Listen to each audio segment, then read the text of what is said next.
Et salut la team, salut à tous et toutes, c'est Chuck. Me voilà de retour. Donc, avant de commencer cette petite vidéo, je voulais vous dire merci, un grand merci à toutes et tous. On a encore gagné 10% d'abonnés entre les deux vidéos. On est à plus que 60, 64 si je me souviens bien aujourd'hui, à l'heure où j'enregistre. Ben, juste un grand merci. Ça fait vraiment plaisir, c'est cool. Donc n'hésitez pas à lâcher votre petit pouce et puis mettre un commentaire si jamais ça vous rappelle aussi à vous des souvenirs. Donc aujourd'hui, comme vous avez pu voir dans la miniature, on va faire le Chuck Deck numéro 2. Et c'est un deck qui a quand même bien pété la méta quand il est sorti. Mais alors complètement quoi, les gens étaient pas prêts. Donc c'est le passage de l'ère vintage à l'ère moderne. Et c'était quoi? C'était le bloc Mirrodin, un de mes blocs préférés évidemment parce que j'adore jouer Artefact. Je trouve que c'est incroyable comme archétype. Et là on va commencer gentiment. Je vais vous montrer mon deck qui était à peu près comme ça à l'époque. Donc je vous ferai des commentaires sur les cartes qui ont changé ou pas. Et puis on va commencer gentiment par les créatures. Hein. Donc ici on a, vous le connaissez tous, l'ornithoptère. Donc ici, ça c'est des M11 comme vous voyez. Donc en fait ils ont été remplacés parce que j'avais les bords blancs à l'époque et j'aimais bien avoir les bords noirs. Donc ceux-là je me les étais mis de côté. En 2010 du coup, parce qu'en fait c'est un deck qui date plutôt de début 2000, hein, 2002, 2001, on va regarder après avec les autres dates, du bloc Mirrodin. Voilà, donc on est parti, donc ici on aura des ornithoptères à 0, évidemment c'est, je ne l'ai pas précisé, mais c'est un deck Affinity, donc voilà le deck qui a pété vraiment le plus la méta à l'époque. Personne n'était prêt. Mais alors vraiment personne, même Wizard of the Coast n'était pas prêt. Donc des ornithoptères, normal, hein, on va en mettre 4. Le dessin est plutôt sympa, pas de problème. 0,2 vol pour 0 dans un deck affinité, on prend. Donc ensuite, on a mis quelques Argoussin Myr. Donc c'était les premières cartes avec affinité artefact. Pour rappel, ça coûte 1 de moins à jouer pour chaque artefact que tu contrôles. Donc pour 7, c'est une 4-4. Ça paraît pourri, mais en fait, tu le poses, mais très vite, peut-être tour 2, quelque chose comme ça. Donc ça picote aussi. Alors ici, ça, il y en a que 3, si je me souviens bien, parce que c'est quand même des grosses créas. Avant, il y en avait 4, parce qu'on jouait Déferlante de connaissances. Qui te faisait piocher autant de cartes que la valeur de la carte la plus élevée sur le champ de bataille que tu contrôles. Donc tu pouvais piocher 7, hein, généralement, assez facilement. Mais dans ce deck, comme il a un petit peu changé et évolué par rapport au bloc d'origine Mirrodin, il n'y a plus besoin d'en mettre autant. Parce que je joue plus les déferlantes en fait. J'imagine que vous savez déjà ce que je joue, mais on va passer en revue un petit peu les cartes. Donc ici, Mitraine, le même principe, de 2 pour 4, affinité artefact. Ça a l'air pourri comme ça, mais c'est vraiment des créatures et des cartes très fortes. Donc ici, il y en a 4, hein, parce que ça se pose tour 1, hein, on va dire, quelque chose comme ça. Ici, les Argboun Ravageurs de Sombre Acier. Donc ici, on a inclus la seconde extension du bloc Mirrodin. Donc le jeu a commencé un petit peu à s'upgrader. 2004, comme on voit ici. Excellente carte. Rien à dire, hein, tu sacrifies un artefact, tu mets un +1/+1 sur le Argboun Ravager. Et si jamais le Argboun Ravager meurt, tu peux distribuer tous ces marqueurs sur une autre créature artefact. Le deck... c'est un deck sacrifice artefact. Hein. En fait, je gagne effectivement en enlevant quelques points de vie, mais je gagne surtout en sacrifiant des artefacts avec, vous verrez plus tard, la petite créature noire. Un petit teaser, hein, mais bon, vous connaissez tous, je pense, ce type de deck. Donc ici, les Ravagers. incroyable, hein. Franchement, trop belle. Moi, j'adore. Pour 2, c'est juste dingue. Tu sors ça tour 1 avec un seul ring, t'es trop content. Voilà, donc il y en a 4, hein, évidemment, parce que c'est un des moteurs du jeu. Et on arrive au killer, hein, on va dire. Hein. Donc c'est vraiment le disciple du caveau qui kill, finalement. Parce que très rapidement, j'ai énormément d'artefacts, j'ai déjà enlevé, j'ai déjà grignoté quelques points de vie. Et quand le disciple du caveau arrive, avec le dévastateur, on sacrifie tout et on fait un nombre de points de dégâts égal. Bon, il y a plusieurs façons de tuer, mais celle-ci est un grand classique, on va dire. Donc évidemment, comme c'est une carte nécessaire, eh ben, on en a mis 4. Voilà. En plus, c'est du noir. Vous me connaissez maintenant, j'adore jouer noir. Avant, il y avait du rouge. Mais on a enlevé le rouge, hein, parce que c'est pas nécessaire finalement de faire 5 dégâts avec la salve. Là, je sais plus, je l'ai pas sorti, j'ai pas mis de côté. Mais voilà. Ici, alors ça, il y a les Memnites qui se sont rajoutés. Et il est sorti bien plus tard quand même le Memnite. Hein, il a dû attendre un petit peu. Ce qu'on jouait aussi à l'époque, si je vous l'ai mis là de côté, c'était une Engeance des étoiles. Une Brute Star en anglais, donc qui était une créature colorée qui avait affinité pour les artefacts. Il sortait très vite, hein, peut-être tour 2 ou 3, quoi, on va dire. Allez, 3 maximum. Et donc c'était un volant qui avait une puissance et des points de vie égaux au nombre d'artefacts que tu contrôles. Mais ceux-là, en fait, on les a enlevés, quoi. Enfin, moi, je les ai enlevés.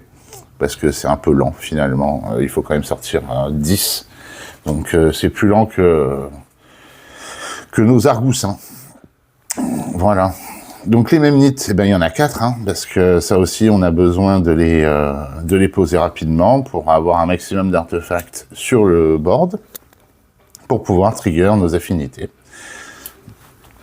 Voilà. Donc, adjuration dépensée, évidemment. Ça aussi, hein, ça coûte un bleu, quoi, grosso modo. Et tu pioches 2. Encore une fois, ça paraît pourri comme ça, mais il faut le jouer pour voir la puissance des cartes. C'est vraiment incroyable. À l'époque, en fait, bon, on va en parler un peu après quand on ira sur les cartes qui ont tout de suite été ban ou restricted. Alors à l'époque, il n'y avait pas de Legacy, standard, moderne, etc. Il n'y avait que 2 formats, le T1 et le T2. Le T1 regroupait toutes les extensions du jeu et le T2 était l'équivalent du standard aujourd'hui avec les blocs en cours, on va dire. Plus l'édition de base de l'année. Voilà, ça c'est pour ceux qui nous rejoignent et qui sont un peu jeunes peut-être et qui n'ont jamais connu ça, et un petit rappel pour les vieux comme moi. Voilà, donc on continue. 4 adjurations dépensées, hein, ça paraît plus que nécessaire. Voilà. Ensuite, on a évidemment, là, on rajoute le 3e bloc, la 3e extension du bloc Mirondin. Donc le blindage crânien qui, là, que vous dire, à part que c'est extrêmement fort. Pour 2 noirs, tu l'attaches en éphémère. La créature ciblée gagne +1/+0 pour chaque artefact que tu contrôles. Ça a été ban en popper. Oui, je veux dire, tout le monde voit la puissance de cette carte. Hein. C'est assez costaud. Donc évidemment, il y en a 4. Alors pour la petite anecdote, en fait, je vous disais dans la précédente vidéo, on faisait des tournois. Donc les gens avec qui on jouait, ils avaient un petit peu plus d'argent que nous, ils étaient un peu plus vieux, donc eux ils jouaient, à l'époque c'était pas si dur de trouver, il y avait des mox, il y avait des choses comme ça. Et puis un jour on s'est ramené avec nos decks artefacts, et les mecs, je peux vous dire qu'ils étaient pas prêts, hein. C'est les mox, les Black Lotus et machin, ils se sont fait retourner. Si bien que, en fait, le tournoi d'après, alors comme je vous disais, juste pour la petite info aussi, on joue sans side, hein, on avait fait sans side. C'était quand même un peu plus excitant, on va dire, parce qu'il fallait construire ton jeu pour la plus contre la plupart des jeux, en fait, sans pouvoir vraiment savoir ce qu'il allait avoir. Et ben, je peux vous dire qu'au tournoi d'après, ils avaient tous mis des machins anti-artefacts. Hein. Ben alors, tous. On était une vingtaine, hein, quand même, hein. C'était pas rien, c'était pas des petits tournois, hein. Enfin, si on veut, c'est des petits tournois. Mais bon, pour nous, c'était des gros tournois. Il y avait des belles cartes à gagner, hein, des tabernacles, des Beeland, voilà, tout un tas de trucs. Je me souviens plus, des Nether Void, des choses comme ça. Voilà, une grande époque, on va dire, hein. Et quand on avait tout gagné avec nos jeux pourris qui coûtaient rien du tout, parce que ça coûte rien ce jeu, et ben je peux vous dire qu'ils étaient vraiment dégoûtés quoi, d'avoir des MOX. Alors genre, à l'époque ça valait pas 5000 €, mais peut-être 200 ou 300. Et ben ça calmait tout le monde. Hein. Voilà. Donc des petits glandages crâniens qui font vraiment le taf, et évidemment la carte qui a tout pété, le pince-crâne, hein, Skullclamp en anglais. La créature équipée égale +1, -1, et quand la créature équipée est mise dans un cimetière, tu pioches 2 cartes, un équipement pour 1, c'est juste incroyable. Avec tout ce qu'il y a en moteur de pioche dans ce deck, tu remplis ton plateau, les mecs jouent pas en fait, tu gagnes facilement tour 3, tour 4, ouais, tour 3, tour 4, soit t'as gagné, soit les mecs ils vont concéder parce que t'as plein de choses. T'as plein de choses, quoi. Donc, pince-crâne, évidemment, il y en a 4. Donc, la carte qui s'est fait ban, mais direct, en quelques mois, en standard, enfin T2 à l'époque, elle s'est fait ban immédiatement, parce que bien trop puissante. Et ça, ils l'ont pas vu venir, hein, Wizard. Hein. Mais moi, j'avoue que je l'ai pas vu venir non plus. Quand j'ai vu cette carte, je fais +1, -1, c'est pourri. Mais en fait, non. C'est tellement puissant, quoi. Donc 4 pince-crâne, évidemment. Ici, on avait mis... alors, à l'époque, il y avait les MOX, des Chrome MOX, voilà.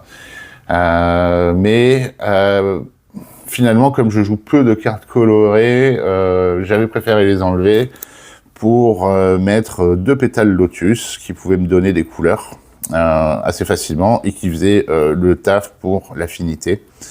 Donc voilà, 2 pétales. Un Sol Ring, dont celui-là je suis assez fier. Hein. Pour ceux qui savent, c'est un Unlim, c'est pas un Revise, hein, celui-là. Vous pouvez voir le texte. Donc il n'y a pas le signe pour tape, pour engager, etc. Et c'est voilà une de mes reliques, un Sol Ring Unlim. Oui, je vous mettrai des prix comme d'hab, mais bon, j'en sais rien, je sais pas combien ça vaut. J'aurais dit une 50aine d'euros, mais bon, va savoir. Voilà. Et puis alors ça, c'est l'autre moteur de pioche, enfin un des moteurs de pioche, un qui participe au moteur de pioche, c'est la Genesis Chamber. Donc à chaque fois qu'une créature non jeton arrive en jeu, le contrôleur de cette créature peut mettre met un jeton Myr 1/1 artefact. Alors des jetons, j'en ai pas mal, hop, parce que c'est important de les garder. Donc les 1/1 Myr, avec, à l'époque, c'était pas des doubles, c'était donc, tu avais les cartes comme ça, toutes différentes. Sympa. Donc j'en ai encore un petit peu, mais ouais, généralement 5, 6, 7, ça suffit, 8, hein, je sais pas combien j'en ai mis. Voilà. Et elles sont très belles pour des jetons. Enfin, moi, je trouve, en tout cas, elles ont ce charme. Voilà, donc tu fous des jetons 1/1 Myr. Alors, effectivement, les autres joueurs peuvent mettre ça aussi. Mais en vrai, on s'en fout royalement. Ils peuvent mettre 1 ou 2 jetons, alors que toi, tu vas en mettre 10 par tour. Donc voilà. Donc, 4 chambres à genèse. Hop, qui font piocher tout ton deck. Grâce, après... à un petit land sympatoche que vous connaissez tous évidemment, qui est ban aujourd'hui. Donc les Nexus, hein, sympa ça. Donc entre parenthèses, c'était la nouvelle Mishra. Donc moi je trouvais ça bien, quoi, parce que ça te fait une créature avec le vol sur laquelle tu peux équiper ton pince-crâne, sur laquelle tu peux équiper ton blindage crânien. sur laquelle tu peux sacrifier ton dévastateur en Travac, ton Arcbound Ravager, pour mettre les jetons dessus. En sacrifiant, tu fais perdre des points de vie avec le disciple du caveau, et puis tu peux finir avec les quelques marqueurs +1 +1 qu'il y a là-dessus. Voilà, comme c'est pas toujours une créature, c'est sympa. C'est toi qui choisis quand elle devient. Donc on en a mis 4, hein, évidemment. 3, pardon. Ouais. Et là, voilà, une belle carte aussi, hein, de l'époque. Donc 98, celle-là. Bon, alors vous allez m'insulter dans les commentaires, et vous avez raison. Il y avait un Gaia's Cradle aussi à l'époque, dans le jeu. Mais comme je suis un fin limier, doté d'un cerveau surpuissant, ben je l'ai vendu à l'époque. J'oserais pas vous dire que je l'ai vendu 50 €, qu'aujourd'hui, quand je regarde les prix, je vois que c'est du 600, 700 pour les bons états. Bah, j'ai la haine. j'ai la haine, voilà. Donc, insultez-moi, faites-vous plaisir, dites-moi que je suis un gros mongol. C'est vrai. C'est vrai. Donc, bon, j'ai quand même gardé ma Tolarian. Donc, ce qui fait, en fait, ce qui fait tout le deck, finalement, quasiment, quand elle arrive sur le champ de bataille, la pioche est infinie. Plus ses sacrifices, plus les marqueurs +1 +1. Si t'as ça en main, t'es le roi du monde. Le roi du monde. Ça, ouais, il faut un autre land quand même. Ça et un autre land, t'es le roi du monde. Donc dans le jeu, il y a 18 lands, hein, au passage. 18 lands, notamment quasiment que des artefacts, mis à part la Tolarian et les Nexus. Donc je vais pas vous faire l'affront de vous montrer tous les sièges du synode. Voilà. Bon, il y en a que 2, parce qu'il n'y en a pas besoin de plus. Citadelle de Sombracier. Alors, à l'époque, on mettait beaucoup les citadelles, parce que finalement, il y avait un jeu, je me souviens, dans le tournoi, qui gagnait très souvent, un jeu contrôle, casse-terrain, noir-vert, avec Tabernacle, Nether Void et toutes ces conneries. Donc, en fait, ils pétaient nos terrains et on pouvait pas jouer. C'était super chiant, mais grâce à la citadelle, là, ça a calmé tout le monde. Et on a pu commencer à jouer, continuer et rouler sur tout le monde finalement grâce à ce type de deck. Donc des citadelles, voilà, 4, parce qu'à l'époque c'était nécessaire. Des caveaux, des chuchotements, il y en a 4 aussi, parce que au final, c'est très important de pouvoir poser son disciple du caveau. Voilà, caveau des chuchotements, disciple du caveau, je pense qu'ils l'ont pensé comme ça. C'était vraiment très important de pouvoir le poser rapidement, et d'être sûr de pouvoir le poser. Donc il y en a 4. Ensuite, qu'est-ce qu'on a? On a des Glimmer Void. Je sais plus c'est quoi en français, mais c'est pas grave. Donc c'est un mana qui te fait de la couleur que tu veux, tant que tu contrôles au moins un artefact, sinon tu dois le sacrifier. Alors celui-ci, malheureusement, j'en ai que 3. J'en ai que 3, et du coup, récemment, j'ai vu qu'il y avait ça. Voilà. C'est pas exceptionnel, hein, c'est vraiment moins bien même. Mais ça fait le taf, hein. Tu payes One Life, t'en as rien à foutre. Hein. C'est ton jeu, il va droit dans la tête. Tu t'en fiches en fait que le mec il peut te contrer des trucs, ça sert à rien. T'en as toujours plein la main. Tu vas droit au but. Tu cherches pas vraiment à jouer avec l'autre, quoi. Tu joues tout seul et tu lances, tu jettes ton deck. Voilà, sur le champ de bataille, et c'est très bien comme ça. C'est le genre de jeu que j'adore. Ultra agressif. Voilà. Donc ici, c'est la dernière carte, et puis 2 petits jetons mire que j'avais pas pris. Voilà, c'est les mêmes, hein, tous. Voilà, donc ça, c'était le deck qui a pourri la vie du tournoi à l'époque. Et que tout le monde détestait, mais vraiment tout le monde détestait. Et je peux comprendre. Sauf moi qui le jouais, quoi, parce que il est excellent et excellemment fort. Bon, je regrette juste d'avoir vendu mon Cradle. Voilà. Là, je crois que je vais m'arrêter ici. Sur cette note de désespoir. Bon, je vous remercie d'avoir suivi cette vidéo jusqu'au bout. N'hésitez pas à lâcher un petit pouce et un commentaire. Encore un grand merci à tous ceux qui se sont abonnés récemment. bah, n'hésitez pas à vous abonner si vous avez envie qu'on rigole ensemble, qu'on voit quelques vieux decks, et puis qu'on partage un bon moment, hein. Voilà. Donc, à bientôt la team, portez-vous bien. C'était Chuck. Salut, salut.